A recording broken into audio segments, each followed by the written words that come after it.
Cette semaine, en lisant les textes, pour la première fois depuis très longtemps, et bien que je les connaisse comme vous, particulièrement la multiplication des pains,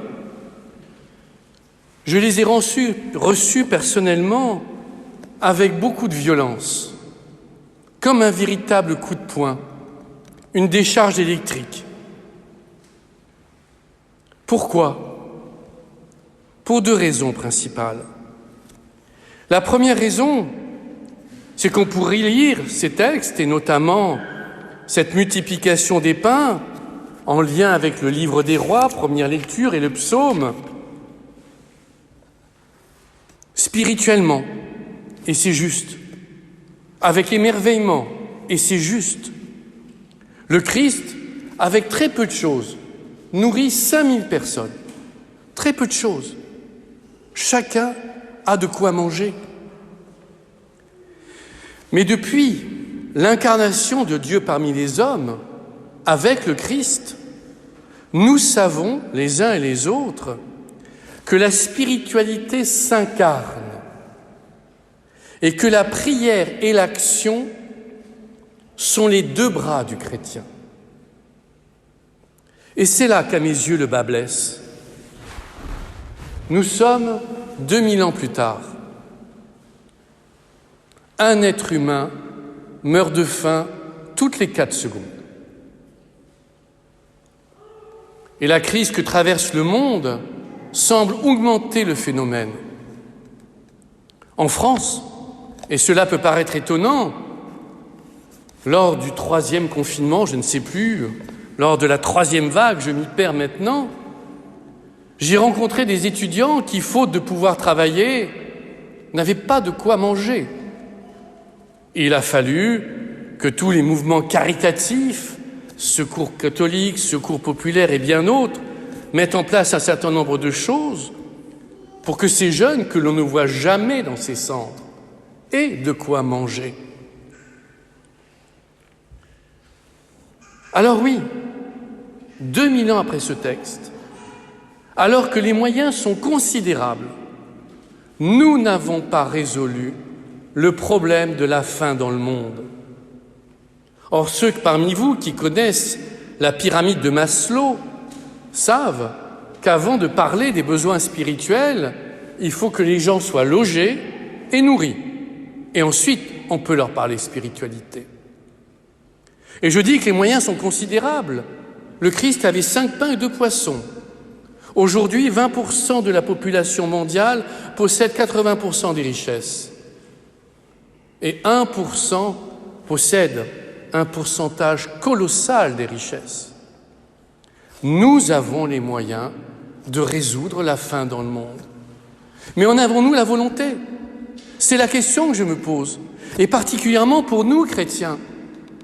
En effet, il semble que notre capacité d'indignation dans l'Église soit à géométrie variable.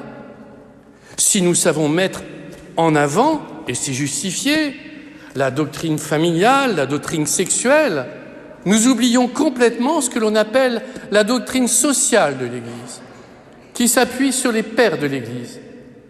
Et tous les papes, depuis Léon XIII, rédigent régulièrement des encycliques pour nous inviter à l'action, pour que notre foi se traduise en actes. Il est très beau de s'émerveiller de ce texte de l'Évangile. Il est encore plus beau d'agir. La doctrine sociale, malheureusement, même dans l'Église, a mauvaise presse. Quand un prêtre en parle, on a l'impression que c'est un rouge, pardonnez-moi. Mais non. La doctrine sociale s'appuie sur une chose très simple. Tous les êtres sur cette terre sont à l'image de Dieu. Ils sont tous égaux. Et nous ne sommes pas dans George Orwell, 1984, où l'un des slogans de ce livre de science-fiction disait « Tous les êtres humains sont égaux, mais certains sont plus égaux que d'autres. » Non. Dans l'Église, nous croyons que tout être humain sur cette terre est à l'image de Dieu. Dès lors, tout être humain a le droit d'être logé et d'avoir de quoi manger, de quoi boire. Car là aussi, nombre d'êtres humains aujourd'hui n'ont pas accès à l'eau potable. Personnellement, quand j'ouvre un robinet pour boire ou prendre ma douche, je suis émerveillé. Il suffit de tourner la manette et l'eau arrive. Alors oui, notre devoir d'indignation est à géométrie variable. Ainsi, par exemple, depuis que la guerre liturgique est rallumée vendredi, je vois beaucoup d'énergie sur les réseaux sociaux, d'un côté et de l'autre. Il y a de l'énergie dans notre Église. Mais est-ce que nous la consacrons aux bonnes causes? C'est une interrogation que je pose. Mais aussi peut-être un appel. Ma génération a échoué à résoudre le problème de la faim dans le monde. Alors je m'adresse aux plus jeunes parmi vous. Ça va être à vous de reprendre ce flambeau. Ça va être à vous d'incarner le christianisme. Et nous avons une histoire merveilleuse, une histoire extrêmement forte. Dès le IVe siècle, Basile de Césarée, dans les déserts d'Égypte, crée ce qu'on appelle des basiléiades.